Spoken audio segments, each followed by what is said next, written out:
Buenos días, hermanos. Cuando normalmente preparas un mensaje, buscas una idea la cual desarrollar. Y hoy concretamente, pues, me ha servido de inspiración lo que el apóstol Pablo dijo en la segunda carta a los Corintios, capítulo 4. Pablo sufrió mucho por llevar el mensaje, la buena nueva de salvación a todo el mundo. Y nos dijo Pablo que estamos atribulados en todo, mas no angustiados, en apuros, mas no desesperados, perseguidos, mas no desamparados, derribados, pero no destruidos, llevando en el cuerpo siempre por todas partes la muerte de Jesús, para que también la vida de Jesús se manifieste en nuestros cuerpos. Pablo entendió perfectamente que el sufrimiento era natural como ser humano que era caído y que por lo tanto en la predicación de su palabra llevaba sufrimiento, tribulación, persecución. Por eso dice que llevaba la muerte de Jesús en sus manos, pero también llevaba la vida de Jesús. ¿Y qué es la vida de Jesús? Es la liberación de todo sufrimiento, la fortaleza que nos da para vencer las dificultades que la vida nos presenta. Y es precisamente esta idea, el poder liberador de Jesús, lo que hoy me gustaría compartir con vosotros a través de este fragmento del Evangelio de Juan que nos ha leído el hermano Andrés.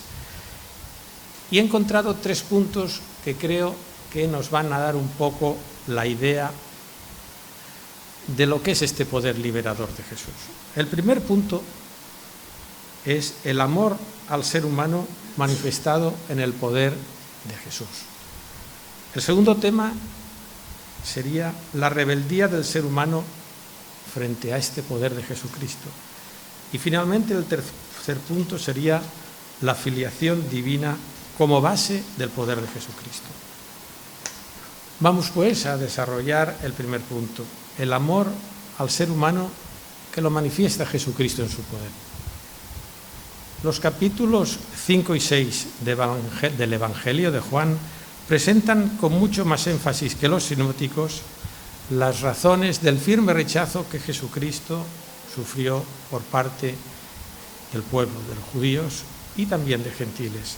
Ambos capítulos comienzan con el relato de una gran demostración de poder divino, primero en Judea, con la curación del paralítico en la piscina de Betesda, y luego en Galilea con la alimentación de los 5.000. Y en ambos casos que hubo una reacción negativa de los líderes religiosos judíos. Los versículos que nos acaban de leer comienzan con la frase, después de estas cosas. Tal expresión no nos permite conocer si fue exactamente después de lo relatado en el capítulo 4 que ocurrió a la sanación del paralítico o si fue posterior. No obstante, sí que nos permite conocer el hilo del plan que tenía Jesús. En todo hubo un denominador común en todos los hechos. Nos referimos a los hechos anteriores, como era la sanación de la mujer en el pozo de Jacob, en Samaria, y la sanación a distancia del funcionario real que descendió de Capernaum a Galilea. Es después de estos hechos, no sabemos cuánto tiempo transcurrió, que se nos presenta la curación del paralítico de Betesda. No obstante, en todos estos hechos hubo un denominador común, y es que la autoridad y el poder de Jesucristo como Hijo de Dios se manifestó amorosamente y a personas precisamente que no eran judías. No era judía de Judea la mujer samaritana, no era judío el funcionario real, y este paralítico no sabemos si era judío o no, porque el Evangelio no nos dice nada. Sí que sabemos que esto ocurrió en el tiempo que había una fiesta de los judíos, nos lo dice el Evangelio, pero la indicación es algo vaga. ¿A qué fiesta se refiere el evangelista? Aquí, si profundizáramos este tema, hay una digresión teológica y una discusión muy grande respecto a qué fiesta se trataba. No vamos a entrar en ello porque no es el caso, pero es muy probable que se tratara o bien de la fiesta de Pascua o bien de la fiesta de los tabernáculos. Avanza el Evangelio y nos dice: cerca de la puerta de las ovejas había un estanque. Su nombre, el nombre de puerta de las ovejas, se debía probablemente a que por ella pasaban las ovejas que eran llevadas al atrio para ser sacrificadas. La puerta de las ovejas, como nota curiosa, ya está relatada en el libro de Nehemías cuando se hizo la rededicación del templo. Por otra parte, notemos que el Evangelio Juan nos dice que hay un estanque, en Jerusalén hay un estanque. Fijémonos que habla en tiempo presente, es decir, que en la época que Juan escribió el Evangelio existía esta puerta de las ovejas y existía este estanque. En el año 70, con la invasión de las tropas romanas y la destrucción del templo por parte del general Vespasiano, que luego sería emperador, esta puerta y este estanque desaparecieron. En cuanto a la palabra estanque, estos son conceptos que nos interesan, que son muy interesantes para centrar el tema de la sanación del paralítico. Estanque traduce una palabra griega que significa piscina donde zambullirse. Tras muchos intentos de identificar geográficamente este estanque, final, en el año 1888, con ocasión de la reparación de una iglesia católica de Santa Ana, que está en la parte noreste de Jerusalén, se encontraron unas pinturas en las cuales aparecía un ángel y un estanque. Nos sigue diciendo el Evangelio que había 5 pórticos donde yacía una multitud de inválidos de toda clase, particularmente ciegos, cojos y paralíticos. La palabra griega que utiliza aquí Juan para paralítico significa hebreo, en griego, marchito, seco, persona que está encogida por el dolor y por el sufrimiento. Y ahora nos encontramos un hecho curioso. En la segunda parte del versículo 3 que hemos leído y en el versículo 4 se nos dice: porque un ángel descendía de tiempo en tiempo al estanque y agitaba el agua, y el que primero descendía al estanque después del movimiento del agua quedaba sano de cualquier enfermedad que tuviese. Estos versículos no proceden del Evangelio original, proceden de unas notas marginales que se añadieron posteriormente para intentar explicar lo que había dicho el paralítico, que había un ángel que descendía y se movían las aguas. Sin embargo, en ninguno de los códices más antiguos, es decir, los manuscritos más antiguos de este Evangelio, como son el códice sinaítico, el Vaticano, el de Muratori o el Código Beza, figura esta expresión. Podemos ver, no obstante, que no hay necesidad de creer que la agitación del agua se debiera a una causa sobrenatural. Podía ser perfectamente que hubiera corrientes de agua que periódicamente hicieran que el agua se moviera. La mayor parte de los teólogos y estudiosos de la Biblia creen que estos versículos fueron añadidos con una finalidad para explicar las palabras del inválido que aparecen más adelante en el versículo 7 y que dice: no tengo quien me meta en el agua cuando se agita, y entre tanto que yo voy, otro desciende antes que yo. Además, la idea de que el primero en descender después del movimiento de las aguas quedaba curado no se presenta en el Evangelio necesariamente como la creencia del evangelista Juan, es decir, no es que dijera el evangelista Juan, esto era así, no. El evangelista Juan sencillamente se limita a relatar este hecho. Por lo tanto, no era tampoco una certeza absoluta de que esta afirmación Juan la pusiera en su Evangelio. Pero también es completamente cierto que no debemos descartar la posibilidad de una actividad sobrenatural y angélica.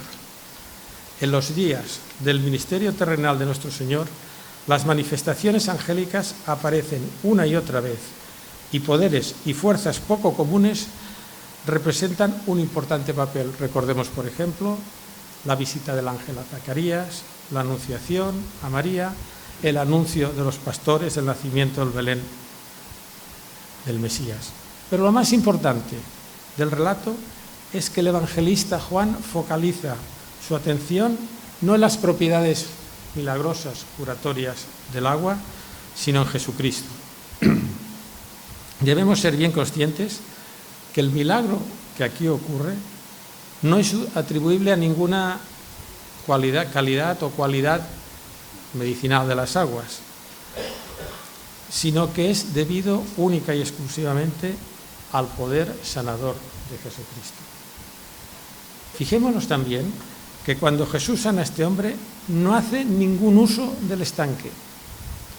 Este es únicamente el escenario en el cual se desarrolla el primer encuentro con el paralítico y su sanación. Pasemos ahora a conocer un poquito más a nuestro paralítico. Nos dice Juan que era un hombre que hacía 38 años que estaba afectado por su enfermedad. No quiere decir que tuviera 38 años, podría tener más años y haberle afectado la enfermedad en un momento determinado. Cuando Jesús lo vio allí acostado y que llevaba tanto tiempo en esa lastimosa situación, Jesús lo miró con afecto y Jesús sondeó su alma. El Señor sabía que el inválido llevaba allí mucho tiempo recostado. La pregunta que le hace Jesús, ¿cuál es? ¿Quieres ser sano? En principio, incluso podría parecer una pregunta cruel. Una persona que está sufriendo, que le digan, ¿quieres ser sano? Pues diría, bueno, pues, ¿qué te parece? Pero no es este el propósito. El propósito de Jesús era entablar un diálogo con él, sanarlo de su enfermedad. En todas las señales registradas en el Evangelio de Juan, excepto en la del hijo del funcionario real, es Jesucristo el que toma la iniciativa. Pero en este caso es aún más triste porque el hombre no se sentía acompañado de familiares, estaba solo. No había nadie, ningún familiar que lo acompañara, ningún familiar que estuviera con él para poder introducirlo en el agua. Lo cierto es que las palabras pronunciadas por el Maestro, ¿quieres ser sano?, tenían una finalidad bien concreta: llamar la atención del paralítico para entrar en conversación con él. Su presencia en el estanque, en espera de ser sanado, ya era demostración de la miseria del pobre hombre. Pero también la pregunta al Señor sirvió para poner de manifiesto una cosa muy interesante, fundamental: la manifestación del poder liberador de Jesucristo como Hijo de Dios sobre la enfermedad y sobre el pecado. ¿Cuál fue la respuesta del paralítico? Fue una lastimosa queja. Nunca podría entrar en el estanque a tiempo para ser curado por las aguas. La respuesta: Señor, le respondió el enfermo, no tengo quien me meta en el estanque cuando allí se agite el agua, y entre tanto que yo voy, otro desciende antes que yo. Cuando el enfermo se lamentó con tal desaliento de que siempre que descendía al estanque antes que él, es muy probable que una luz de afecto y simpatía que emanaba Jesucristo en su vista tocara el corazón de aquel hombre, y lo que durante 38 años era un oscuro desierto, una oscura noche, se transformara en esperanza, en luz. Qué sorpresa, mis hermanos, debió recibir este paralítico cuando de repente el médico celestial le dice aquellas sencillas e inolvidables palabras: levántate, toma tu camilla y anda. La camilla que nos relata el evangelista eran una esterilla hecha con junco, con paja, con tela enrollable. ¡Qué desafío para un hombre como el paralítico, que acababa de confesar su completa incapacidad para meterse en el estanque por sus propios medios o simplemente ayudado por alguien, que el Señor le dijera: coge tu camilla, enróllala, camina y anda? Los 38 años de enfermedad de aquel hombre, 38 años, habían desaparecido al mandato de Cristo.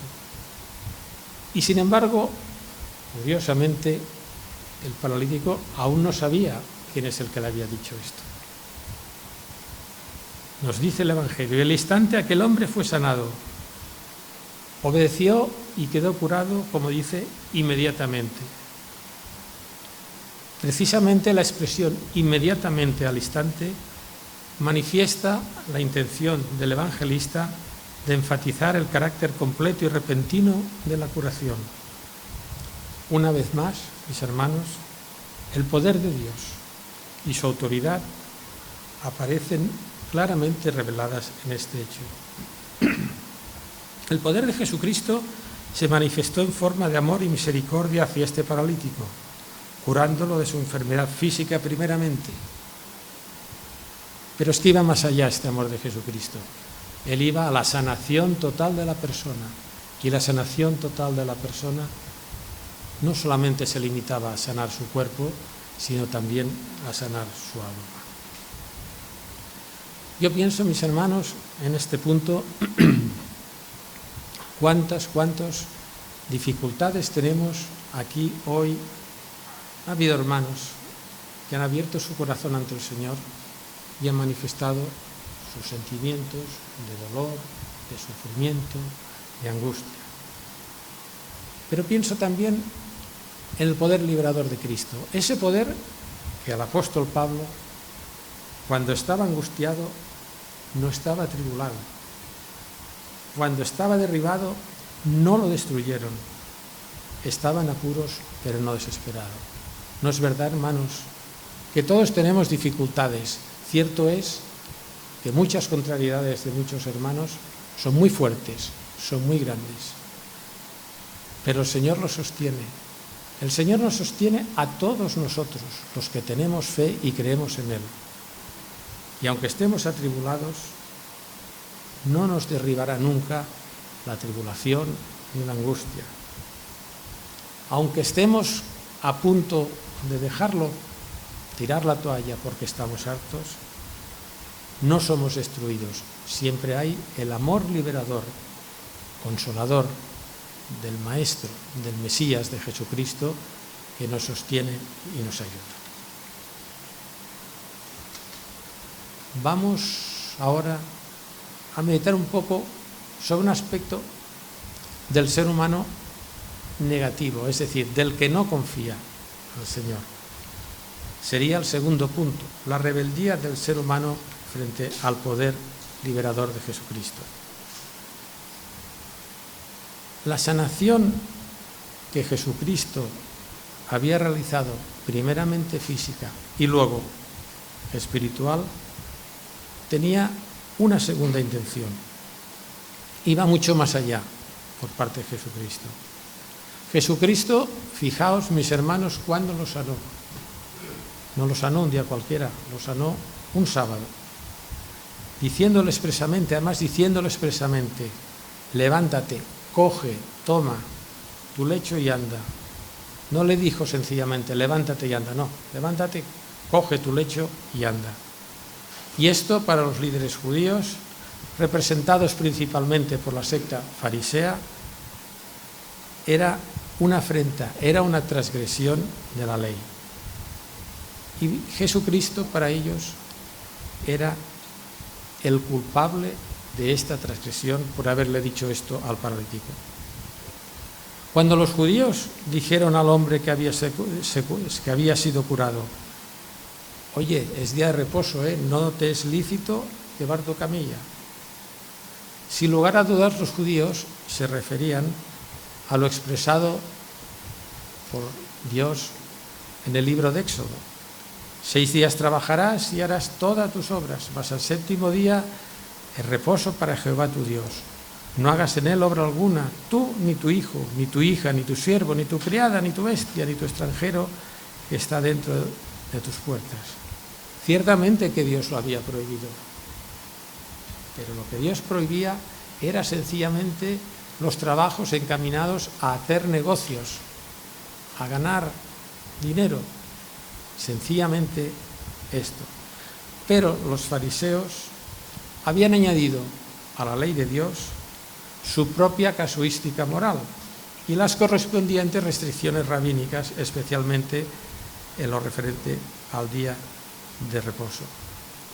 En vez de considerarlo los judíos un día consagrado especialmente, como hacemos nosotros, para dar gracias a Dios por la salvación que nos ha concedido, que ha concedido a su pueblo, los judíos lo miraban como el día de descanso de todo tipo de trabajo, a fin de conseguir lo que el hombre debía merecer para conseguir lo que el hombre debía merecer para su salvación, que era una salvación por obras, por méritos. Y aquí se nos presenta un hecho paradójico. Curiosamente, para los judíos, el día de reposo significaba descanso. En cambio, para Cristo, no, para Cristo era trabajo. Y sin embargo, para los judíos, considerándolo descanso, constituía una pesada carga. Tenía que cumplir una serie de farragosas restricciones. Mientras que para Jesús constituía un descanso, una liberación. Por eso liberó a este paralítico en sábado. Según los judíos, el hombre había sido hecho para el día de reposo, pero tal como Jesucristo lo entiende, el día de reposo ha sido hecho para el hombre. La pregunta que le formularon los judíos al paralítico fue: ¿quién es el hombre que te dijo, toma tu camilla y anda? Fijémonos que a veces pasa desapercibido. Fijémonos que no le preguntan, ¿quién te curó? ¿Quién te curó? No, le pregunta, el hombre que te dijo. ¿Quién es el hombre que te dijo? Era un tono despectivo, una forma ya de estar en contra del mensaje de Jesucristo. A los judíos, el querer averiguar quién era realmente aquel hombre, el paralítico, no les interesaba en absoluto. No les importaba en absoluto a los judíos la compasión, el milagro de la curación ni la misericordia de Dios. Lo único que les interesaba eran los reglamentos humanos establecidos en sus leyes rabínicas. Sin embargo, ¿cuál fue la respuesta de aquel hombre que había sesionado?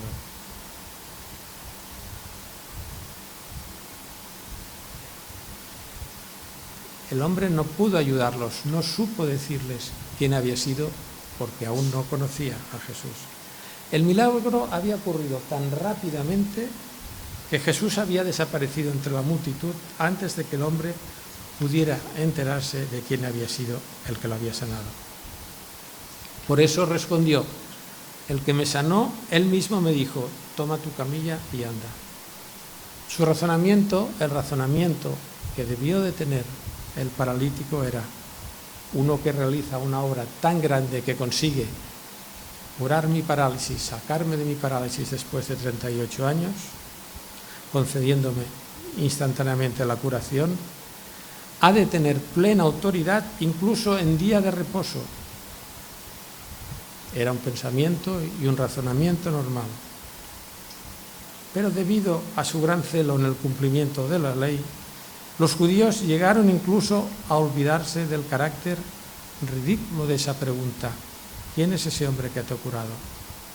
Los judíos no parecían darse cuenta de que después de todo, lo que el paralítico llevaba a cuestas era una esterilla enrollada. Con estas leyes, ¿qué había pasado? Que los judíos se habían atribuido toda la autoridad divina a su autoridad. Era su autoridad, la autoridad de las leyes rabínicas, que estaban por encima de la ley de Dios. El que había sido sanado, efectivamente, ya lo hemos dicho, no sabía quién era Jesús, porque Jesús, ya hemos dicho, que había desaparecido rápidamente. El hombre curado no se había enterado de la identidad de su benefactor. Y aquí nos surgen tres preguntas. ¿Por qué se marchó Jesús inmediatamente después de haberlo curado? ¿Para evitar una manifestación popular que lo quisieran proclamar rey? ¿O quizá fuera para enfrentarse con los dirigentes políticos, para tener un enfrentamiento? ¿O tal vez para dar una oportunidad a este hombre sanado para que se afirmara en sus convicciones, para que se le abriera el corazón a la luz de la palabra del mensaje del Mesías y para publicar plenamente que el que lo había sanado era Jesucristo? Sea cual sea la razón o combinación de razones, lo que el Evangelio nos deja bien claro son dos cosas. Primeramente, que el hombre sanado no pudo determinar quién había sido el que lo había liberado de su enfermedad, transformando su aflicción en gozo. Segundo, que el único objetivo de los judíos era uno: prender a Jesús. Los judíos habían suplantado la autoridad divina y no querían reconocer la autoridad de Jesucristo como Hijo de Dios, como Mesías. Yo no sé si habéis visto la televisión el 9 de mayo de este año. Fue en la Plaza Roja de Moscú. Estaban el desfile de la Unión Soviética en conmemoración de la derrota sobre los nazis. Participaban el presidente del gobierno, Putin, y el patriarca de la Iglesia Ortodoxa de Rusia, Kirill. Dos formas de rebeldía. El presidente del gobierno, que lo único que entiende es su autoridad como hombre, como líder de una nación potentísima, nación con un ejército impresionante, que por necesidades geopolíticas tiene que conquistar la parte del Donetsk de Ucrania para tener acceso al mar. Este hombre vive concretamente con la idea de su poder y de que su objetivo es conquistar esa zona. No le importa matar a mujeres, niños, derribar escuelas, crear dolor, como estamos viendo en los medios de comunicación. Por otra parte, nos encontramos, de alguna forma, que el patriarca de la Iglesia Ortodoxa, en este evento militar, en esta manifestación de fuerza donde desfiló lo más importante, los últimos armamentos militares de la Unión Soviética, acompañaba a Putin. Pero lo triste, mis hermanos, es la frase que pronunció el patriarca. Dijo: no queremos pelear con nadie. Rusia nunca ha atacado a nadie.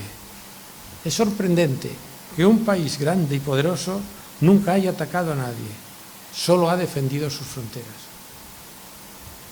Hermanos, el patriarca conoce el mensaje de Jesucristo, conoce el Evangelio, conoce lo que es vivir en paz, en concordia unos con otros, amándonos los unos a los otros como Jesucristo nos amó.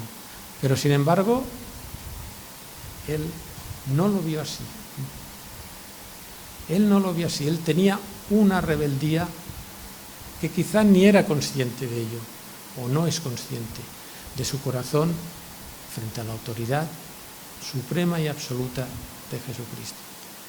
Y yo me pregunto, hermanos, a mí me ha pasado, o sea que cuando me lo pregunto es porque a mí me ha pasado. ¿No nos rebelamos a veces contra situaciones de nuestra vida que no las consideramos justas? ¿No nos rebelamos a veces ante personas que intentan de alguna forma aconsejarnos y nosotros, imbuidos de nuestra autoridad, de nuestro poder, de nuestro ego, los machacamos, los despreciamos y tienen muchas veces razón? ¿No son también nosotros, no tenemos también nosotros nuestras rebeldías? Hemos escuchado un himno muy bonito. En la cruz, sobre todo poder en la cruz, Cristo se humilló. Odio, incomprensión, pisoteado como una flor. Es preciosa esta frase. Murió por ti y por mí. Sin embargo, esa flor pisoteada resucitó y se transformó en un precioso campo lleno de luces, lleno de esperanza, para todos aquellos que sufrimos, para todos aquellos que pasamos por valles tenebrosos y de oscuridad. El poder liberador de Jesucristo está, como decía el himno, por encima de todo poder. Vamos a ver de dónde le viene a Jesucristo este poder liberador, este poder por encima de todo lo creado, por encima de todo poder, de toda ley. Será el tercer punto, la filiación divina como base de la autoridad de Jesucristo. La tercera cuestión que nos plantea el Evangelio que acabamos de leer es precisamente esta: ¿de dónde le viene a Jesucristo su autoridad y su poder liberador? En el versículo 14 que nos han leído, nos dicen que después de estas cosas Jesús le halló en el templo al paralítico y le dijo: mira, has sido sanado, no continúes pecando o algo peor te puede suceder. El evangelista Juan vuelve a utilizar aquí la expresión usada en el versículo 1, después de estas cosas, expresión que no nos dice exactamente cuánto tiempo transcurrió desde que el paralítico fue sanado de su enfermedad y tuvo el encuentro con el Señor. Probablemente el encuentro sería donde iban todos los judíos por múltiples motivos, en el patio de los gentiles.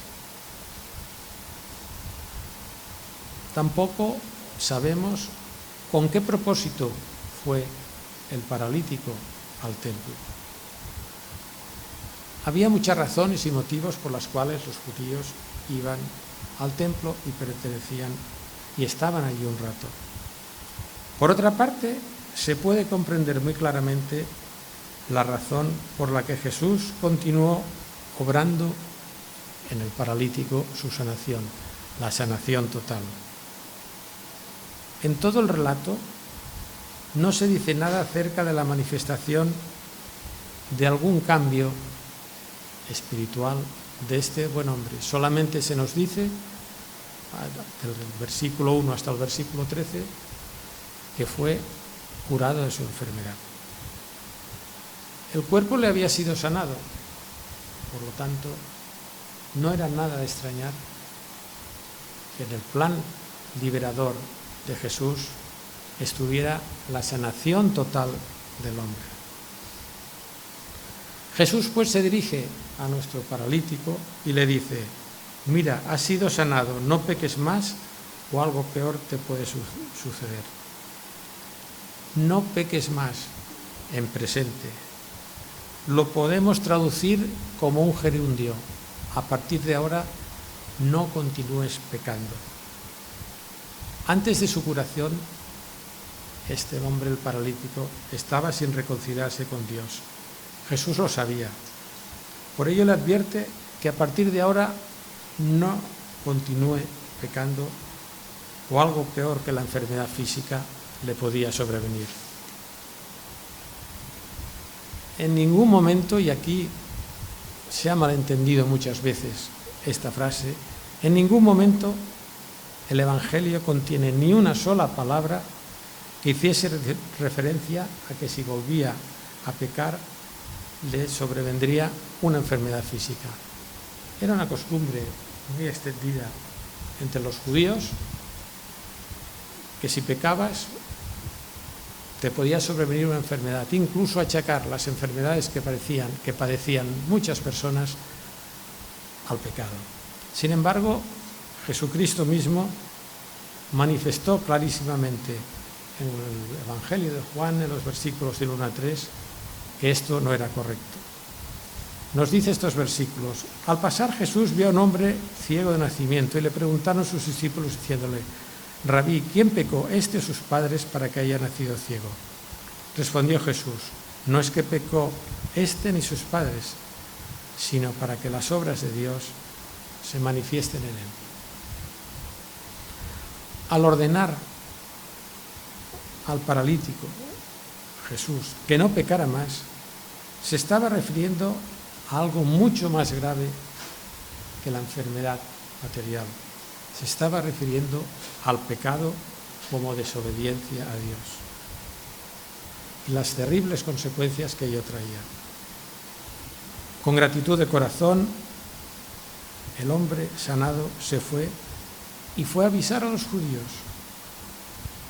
y les comunicó que Jesús lo había sanado. No obstante, se puede observar que existe una diferencia interesante entre la pregunta de los dirigentes judíos y la respuesta del hombre. Ellos preguntaron: ¿quién es el que te dijo, toma tu camilla y anda? ¿Pero qué respondió ahora que había descubierto que había sido sanado de su pecado? ¿Qué respondió el paralítico? Jesús es el que me ha curado. Enfatiza lo que corresponde a lo fundamental, a saber, que había sido sanado por Jesucristo, por el Mesías. Ahora, en este momento, con esta manifestación a los judíos, de motu propio, saliéndole del corazón, es el paralítico el que va a las autoridades judías para manifestar quién le había curado: Jesús. Su sanación física se había visto completada con la sanación espiritual y tenía que manifestar públicamente el gozo de experimentar el poder liberador de Jesucristo en su persona. Jesús le responde: mi Padre hasta ahora trabaja y yo trabajo. Evidentemente, lo que Jesús está explicando es que el Padre, Dios, seguía trabajando sin interrupción el sábado. Pero aquí nos surge una pregunta: ¿qué necesidad había de seguir trabajando una vez que la creación había quedado concluida y Dios vio que todo lo que había hecho era bueno en gran manera? Sí que es verdad que Dios cesó su creación al séptimo día, pero esto no quería decir que a partir de este momento Dios se olvidaba del mundo. No estamos en un deísmo en el cual Dios acuerda al mundo, lo pone en marcha y yo me olvido. El autor de Hebreos nos dice que el Hijo es quien sustenta todas las cosas con la palabra de su poder. Por lo tanto, aunque Dios había cesado su obra creadora, seguía sustentándola con la creación. Jesús hace notar que al realizar la obra de misericordia que había realizado sanando al paralítico en el día de reposo, lo había hecho de acuerdo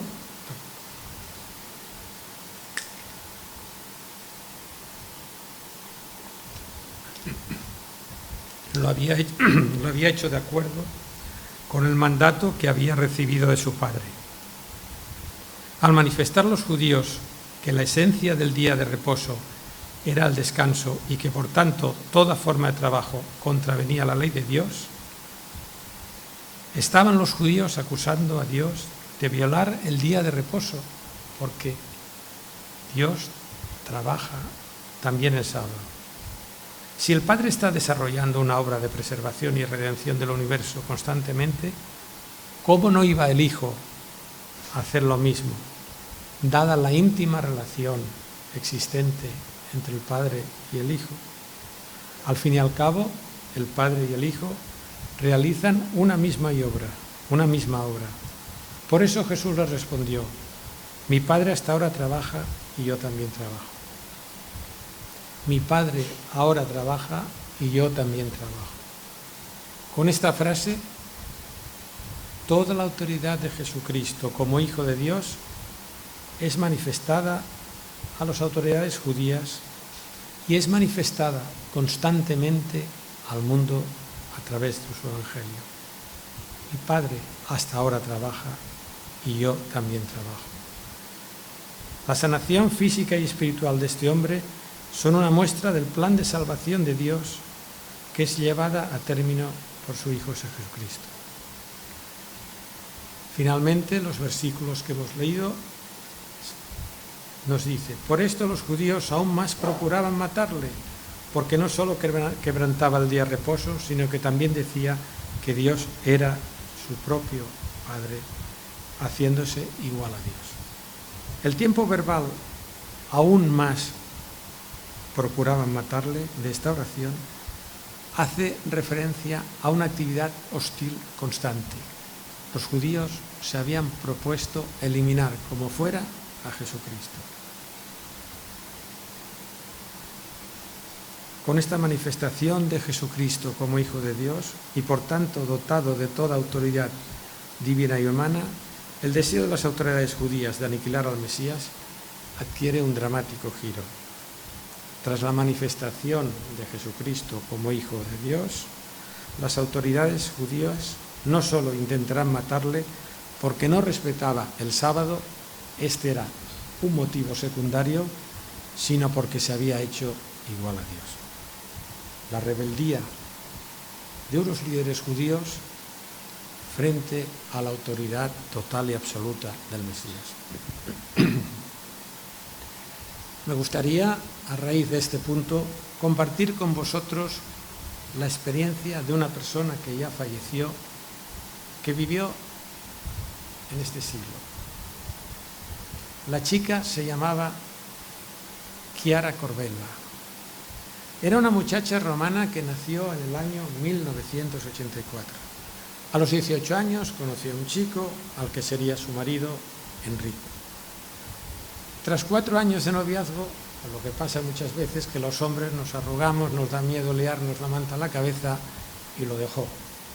Pero luego volvió, superados sus miedos, y se casaron en el año 2008. A la vuelta de su viaje de bodas, Chiara siente los primeros síntomas de un embarazo, pero las ecografías descubren una anomalía que afectaba a una parte del cerebro del niño y a la médula espinal. Enrico y Chiara deciden seguir adelante con el embarazo. Nació la niña y a la media hora del nacimiento murió. Al poco tiempo vuelve a quedar embarazada de un niño que le detectan ausencia de los miembros inferiores. Sus padres eran creyentes, deciden seguir adelante. El niño también murió al poco tiempo. Tras su fallecimiento, vuelve a quedar embarazada, pero entonces Chiara se da cuenta de que le ha aparecido un tumor en su lengua. Los médicos le aconsejan detener el embarazo para poder seguir el tratamiento contra su tumor canceroso. El tumor canceroso, el tratamiento podía afectar al feto y por lo tanto era mejor eliminarlo para seguir adelante. Ella se niega. Nace su tercer hijo, precioso, sano, rollizo. Se llama Francesco. Y entonces Chiara inicia el tratamiento de quimioterapia. Pero desgraciadamente el tumor había afectado ya pulmones, hígado y a un ojo. Muere un año después. En una entrevista a su marido, que se hizo posteriormente de la muerte de esta chica, este marido, Enrico, recordó una frase que había pronunciado Chiara: el Señor pone la verdad dentro de cada uno de nosotros. No hay posibilidad de malinterpretarla. Y en un momento de la entrevista, la periodista le preguntan: bueno, pero ¿cuál era la verdad que había descubierto su esposa? Enrico respondió: Cuando veía a Chiara, que estaba a punto de morir, me encontraba muy triste y afectado. Pero después, cuando recobré el valor y pocas horas antes de que falleciera, serían las 8 de la mañana, decía Enrico, y ella murió al mediodía, le dije: Chiara, mi vida, ¿de verdad es dulce esta cruz, como dice el Señor? Ella me miró, sonrió y con un hilillo de voz le dijo: sí, Enrico, es muy dulce. Enrico, después de emocionarse en esta entrevista, continuó: por esta razón, toda la familia, todos nosotros, no vimos morir a Chiara Serena, no. La vimos morir feliz, que es muy diferente. Y mis hermanos, no tenemos nosotros, como hemos dicho, dificultades, no tenemos problemas. ¿No es este un ejemplo de la fortaleza, del poder liberador que Dios nos da, de cómo actúa Dios, su amor, su poder en nuestros corazones, y en momentos de grandes dificultades y de pequeñas siempre está a nuestro lado? ¿No hemos experimentado todos nosotros en un momento de nuestra vida que parece que la cosa se iba a derrumbar, que teníamos un problema grave, pero sin embargo siempre nos ha dado fuerza para sobrellevarlo? Seguramente no nos curará como al paralítico del cuerpo, pero nos curará del espíritu, nos curará del alma y nos ayudará a seguir. Sea este, mis hermanos, la idea que me gustaría compartir con vosotros hoy. Compartir con vosotros el poder liberador, el poder sanador de Jesucristo, que no son palabras, que son hechos, que son realidades, que todos nosotros, un día u otro, hemos vivido y que por pura gracia se nos ha sacado el velo para poder ver a Jesucristo cara a cara, para poder conocer su sagrada palabra, su sagrada escritura, su buena nueva, y de esta forma seguir adelante en nuestras vidas, aferrados a ella, confiados totalmente en su palabra y en su poder liberador. Que Dios os bendiga, mis hermanos.